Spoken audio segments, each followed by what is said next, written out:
I remember what it was like whenever I first became a Christian. I was so excited that I didn't know much beyond that I had been rescued from hell.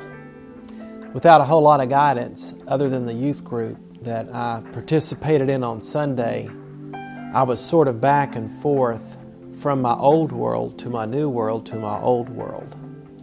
A young man that was just a few years older than me, he asked if he could begin hanging out with me. And one night a week, every Thursday night, this young fellow would come over to my house, and I would just pepper him with questions about the Bible and what I could do, what I couldn't do, those types of things. He didn't always have the answers right away, but one thing that he could do, by the time I saw him on the next Thursday, he had the answers that I was looking for.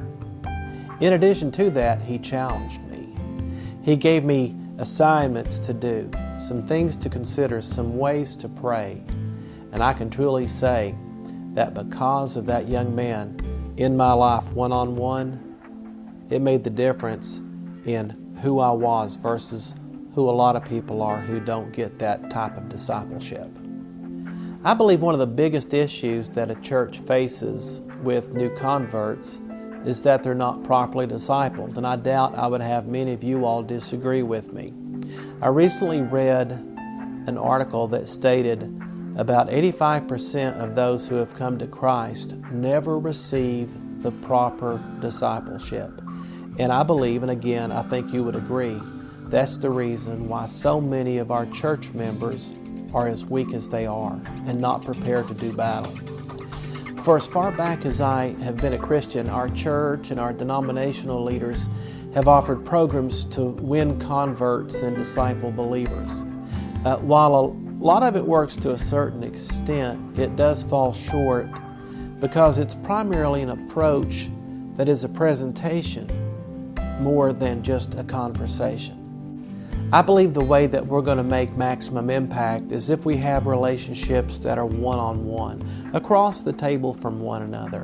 One-on-one, maybe one-on-two at the most.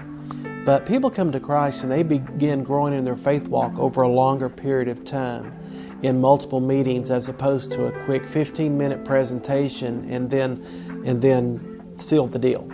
My good friend Steve Harris has developed a resource called Natural Evangelism and Discipleship.